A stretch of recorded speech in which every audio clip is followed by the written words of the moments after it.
नमस्कार। आज हम सेंटेंसेस की हेल्प से मॉडल्स को थोड़ा सा समझने की कोशिश करेंगे।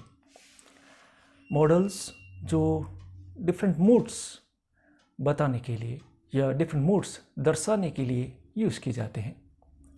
मूड्स जैसे कि possibility, probability, capacity, ability, suggestion, advice, prohibition वगैरह वगैरह के लिए यूज़ किया जाता है।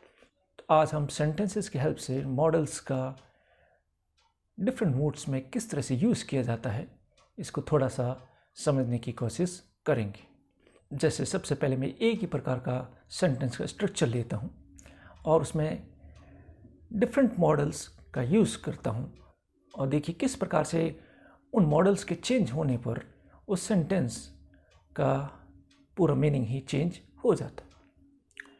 जैसे आई कैन डू इट, यहाँ पे मॉडल कैन का यूज़ किया गया है सेंटेंस में और इसका मतलब है मैं कर सकता हूँ। यहाँ पे ये एबिलिटी बता रहा है। इसी सेंटेंस में अगर मॉडल को चेंज कर दिया जाए और मैं कहूँ आई विल डू इट, तो यहाँ पर यह डिटर्मिनेशन बता रहा है। विल का यूज़ फ्यूचर के साथ साथ उन सेंटेंसेस में भी किया जाता है जिसमें प्रॉमिस हो, डिटर्मिनेशन हो। आई विल डू इट, मैं ऐसा करूँगा, तो यह सेंटेंस डिटर्मिनेशन दर्शा रहा है। यदि मैं यहाँ पे मे का यूज़ कर लूँ, आई मे डू इट, तो यहाँ पे ये प्रोबेबिलिटी बता रहा है, संभावना बता रहा है कि शायद मैं ऐसा करूँ। और यदि मैं शुड का यूज़ करता हूँ तो आई शुड डू इट, तो इसका मतलब है कि ऐसा करना सही होगा। शुड का यूज़ एक मॉडल के तौर पर एडवाइस या सजेशन के लिए तो होता ही है, साथ में इस मॉडल का यूज़ ऐसी कंडीशन के लिए भी होता है कि किसी कॉन्टेक्स्ट में, किसी कंडीशन में कोई चीज़ करना सही होगा, तो वहाँ पे हमें शुड मॉडल का यूज़ करना चाहिए। तो मैं कहूँ, तो यदि मैं कहता हूँ आई शुड डू इट, यानी कि इसका मतलब है मुझे ऐसा करना चाहिए, यानी कि इस कंडीशन में, इस परिस्थिति में ऐसा करना सही होगा। अब यदि मस्ट का यूज़ सेंटेंस में किया जाए तो देखिए किस प्रकार से चेंज होता है। आई मस्ट डू इट, यहाँ पे यह स्ट्रॉन्ग नेसेसिटी बता रहा है कि मुझे हर हाल में ऐसा करना ही चाहिए। I must do it, strong necessity. यदि यहाँ पे मैं नीड का यूज़ करूँ, नीड को सेमी मॉडल बोला जाता है। यह इसलिए क्योंकि नीड का यूज़ हम एक जनरल वर्ब यानी कि एक आम वर्ब के जैसे भी करते हैं और साथ में इसका यूज़ एक मॉडल वर्ब के जैसे भी किया जाता है। एक इम्पॉर्टेंट चीज़ नीड के बारे में यह है कि एक मॉडल के रूप में नीड का यूज़ नेगेटिव और इंटरोगेटिव सेंटेंस में किया जाता है, यानी कि नेगेटिव सेंटेंस में नॉट हो जाएगा और इंटरोगेटिव सेंटेंस में भी नीड का यूज़ एक मॉडल के जैसे किया जाता है। तो यदि मैं कहूँ आई नीडंट डू इट, तो इसका मतलब है मुझे यह करने की ज़रूरत नहीं है। मस्ट जहाँ पे स्ट्रॉन्ग नेसेसिटी यानी कि कोई चीज़ करने की अत्यंत आवश्यकता या अर्जेंसी दिखाता है, वहीं नीडंट एब्सेंस ऑफ नेसेसिटी यानी कि कोई चीज़ करने की ज़रूरत नहीं है उसको दिखाता। यानी कि मस्ट को यानी कि नीडंट को हम मस्ट का अपोजिट कह सकते। आई नीडंट डू इट, मुझे यह करने की ज़रूरत नहीं है। इसी तरह से I ought to do it, ought to का यूज़ मॉरल नेसेसिटी यानी कि नैतिक रूप से कोई चीज़ करने की ज़रूरत है तो हम ऑट टू का यूज़ करते हैं। ऑट टू और शुड का यूज़ इंटरचेंजेबल है। इन दोनों का यूज़ एक दूसरे की जगह पे ज़्यादातर जगहों पर हो जाता है।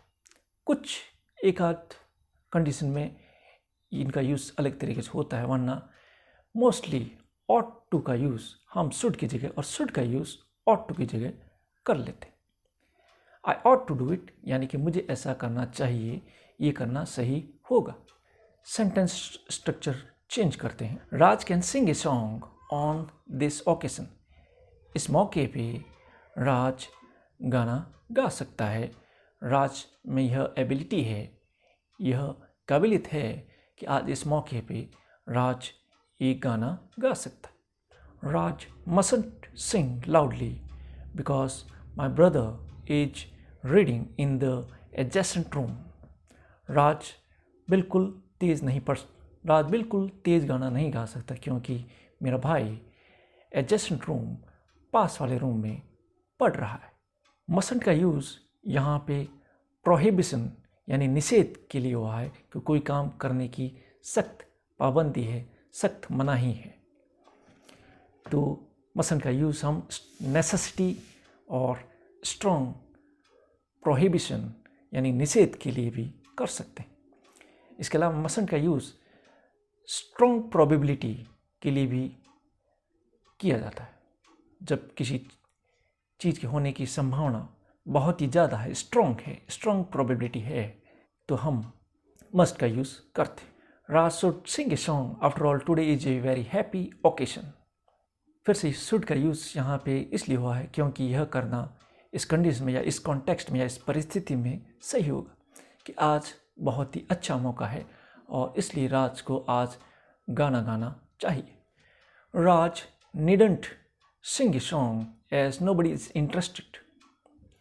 राज को गाना गाने की ज़रूरत नहीं है क्योंकि कोई भी गाना सुनने का इच्छुक नहीं, यानी कि एब्सेंस ऑफ नेसेसिटी बता रहा है ये सेंटेंस। कुछ और नए सेंटेंसेस के साथ मॉडल्स को समझने की कोशिश करते हैं। राधा कांट डांस, राधा नाच नहीं सकती। यहाँ पे कांट एब्सेंस ऑफ एबिलिटी बता रहा है कि उसमें यह एबिलिटी नहीं है कि उसमें नाचने की एबिलिटी नहीं है। I have told Radha that I will give her a gift if she wins the dance competition. मैंने राधा से कहा है कि मैं उसे एक गिफ्ट दूंगा यदि वह डांस कंपटीशन जीतती। यहाँ पे विल का यूज़ एक मॉडल के जैसे हुआ है और इस सेंटेंस में विल का यूज़ प्रॉमिस के जैसे हुआ है। Radha is not feeling well yet she may dance in the programme. Radha अच्छा महसूस नहीं कर रही फिर भी शायद वह प्रोग्राम में हिस्सा ले। मे का यूज़ प्रोबेबिलिटी यानी कि संभावना या पॉसिबिलिटी यानी कि कोई चीज़ मुमकिन है या नामुमकिन है उसके लिए किया जाता है। तो यहाँ पे एक प्रोबेबिलिटी दर्शा रहा है कि राधा अच्छा महसूस नहीं कर रही है फिर भी वह प्रोग्राम में शायद हिस्सा ले। Radha is suffering from a muscle pull in her left leg, she might dance today.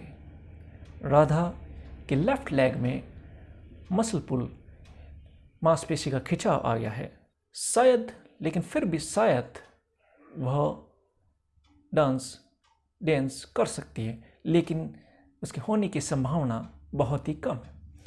Might का यूज़ भी प्रोबेबिलिटी के लिए या पॉसिबिलिटी के लिए होता है, लेकिन जब उस चीज़ के होने की संभावना बहुत ही कम हो तो माइट का यूज़ किया जाता है।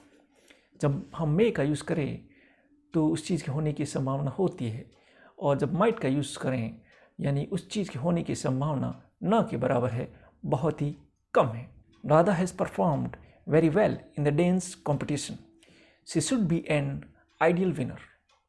राधा ने डांस कॉम्पिटिशन में बहुत ही अच्छा परफॉर्मेंस अभी तक किया है और आइडियली उसको इस कंपटीशन का विनर होना चाहिए। तो शुड का यूज़ एक बार फिर से इस तरह से किया गया है कि किसी कंडीशन में, किसी कॉन्टेक्स्ट में, किसी परिस्थिति में वह चीज़ होना सही होगा।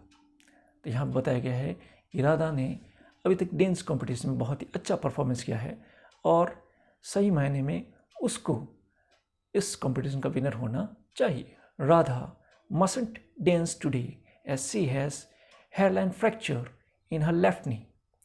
राधा को आज हरगिज नाचना नहीं चाहिए क्योंकि उसके लेफ्ट घुटने में हेयरलाइन फ्रैक्चर है, इस वजह से आज उसको बिल्कुल नहीं नाचना चाहिए। तो यहाँ पे मस्टंट का यूज़ स्ट्रॉन्ग प्रोहिबिशन यानी सख्त निषेध के लिए हुआ है कि उसे यह काम बिल्कुल भी नहीं करना चाहिए। तो आज हमने मॉडल्स के सेंटेंसेस के जरिए कुछ यूजेस सीखने की, समझने की कोशिश की। I hope you like the video. If you like it, give it thumbs up and you can also subscribe the channel. Thank you.